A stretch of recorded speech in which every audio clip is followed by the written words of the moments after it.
Okay, so, Maureen, you were telling me that you were having issues with how Stan Lee was treated in his lifetime and after he has passed away. Can you please share your feelings on that and why it is bothering you so much? Well, there was a Please speak up so I can hear you. there is a correlation that the comic industry itself is not getting the love it used to get. It is a very poor medium, accepted medium, as being used to express societal norms and what we're doing.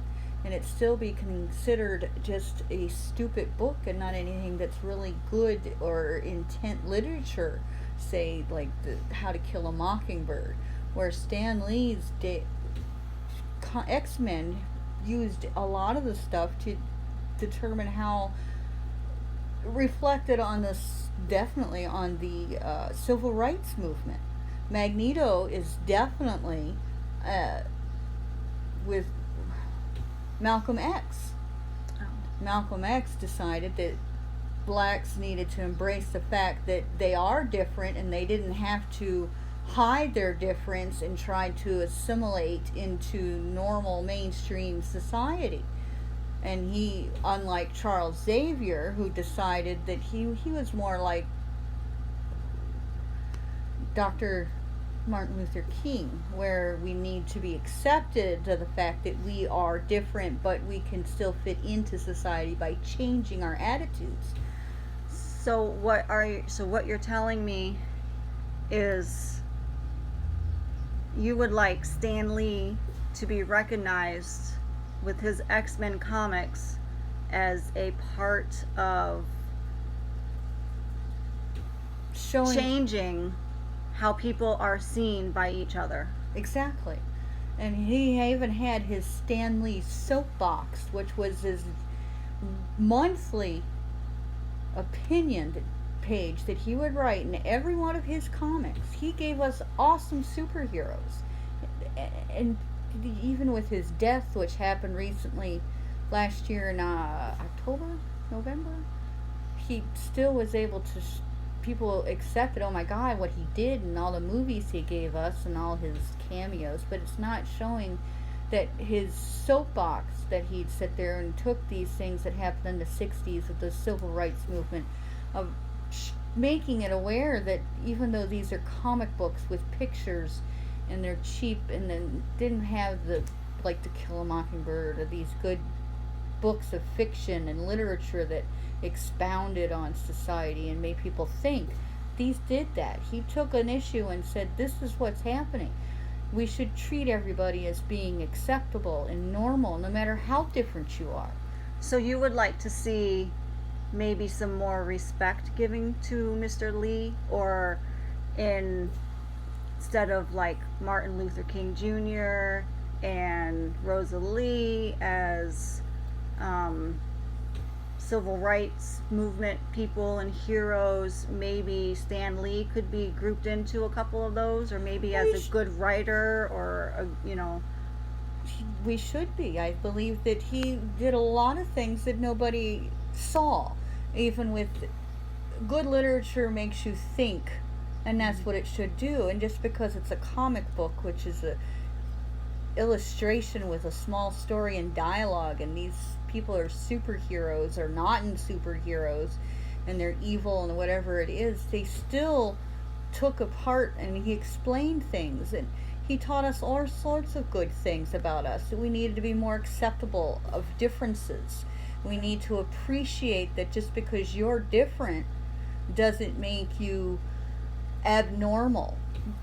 These things aren't being done. They weren't accepted. And even with his death, a lot of the people in the comic industry in Hollywood accepted him and noted that he was so big. But then you had people like the comedians, Bill Maher, who said that comic books was just a funny book. It was pictures. It really wasn't outstanding literature. And all he did was draw pictures.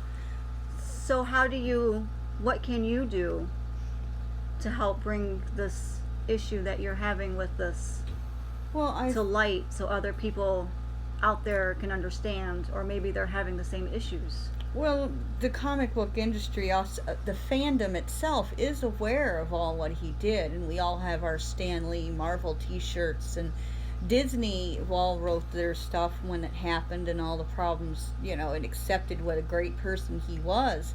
But people still don't know who Stan Lee is. You don't even know who Stan Lee was, other than he was some guy. Our own parent didn't know who Stan Lee was, even though, Yes. It's just that people just don't know who he was. But they have the X-Men movies out, so that 6 could of have them. gone brought a little bit of light to. Again, even with Hollywood, it's not a big classic movie, and it's something far-fetched. It's science fiction. It's not acceptable form of explaining something, and it showing you, even though it really was explaining something. Star Trek, Gene Roddenberry never got anything that he did acceptable, because it was science fiction and nobody cared. And it's the same with the comic books. It's a comic book. It's a picture, and the medium is not being accepted for what it's doing to society and how it's explaining and showing us that we can be better than what we are. So I feel your passion, and I understand what you're saying, and I don't know what else to tell you. Well, you take something, a medium that has been around for centuries. I mean, the first comic book was in 1939, I think, and my goodness, it's selling on the market for $37,000 just recently. The first appearance of Wonder Woman, but it's only by other comic collectors. It's not, to us, that's like a Van Gogh. It's something that's important. A signed Stan Lee comic book, it doesn't mean anything to you because it's a comic book. You still look at it as a piece of paper with pictures, as opposed to being a prose and medium and a story that reflected society and how we needed to change and accept and be more acceptable of what was happening. Even in today's society, the X-Men can be seen as being something different. The new movie coming out, Dark Phoenix, shows you this mind power of a single woman and how something changes and how the people around her accept this. That could be like mental illness. We need to learn to accept it, but learn how to deal with it as well. And even though she turns evil based on the comic, she becomes the Dark Phoenix, and she goes to kill people and wants to wipe out an entire world. But the people around her, the other X-Men and all that, try to take and remember who she was and what happened to her and how to help her adjust to the new power she has, or like an illness, somebody with an illness, or somebody who's autistic and that you would explain. It shows how we can deal with that and be more acceptable and what to do to help with that.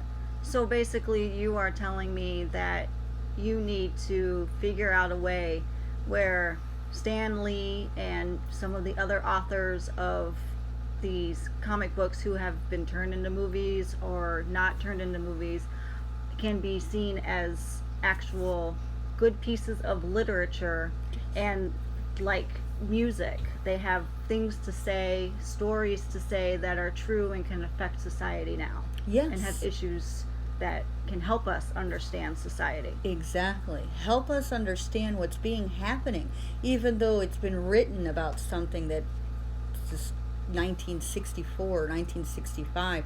Chris Claremont in the 80s with his X-Men, when he did the Dark Phoenix series and all the stuff on them.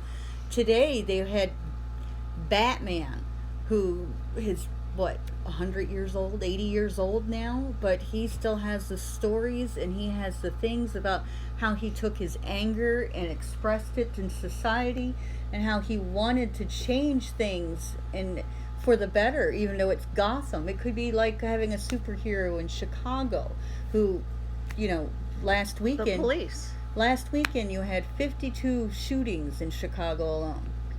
10 deaths only, but 52 shootings. Now, Where's our Batman? Where's the man who can go in there and help organize the Justice League to come in and help them? That there's so much that we can learn. Science can teach us what to do. Things that we can do to help us that we wouldn't know. We're not Supermen, but we don't need to be Superman. Stan Lee taught us that. We didn't need to be Superman to make change. Excellent. We just needed a camera like Lois Lane did. Cool. Well, thank you. I hope you figure out your issue and can work through it.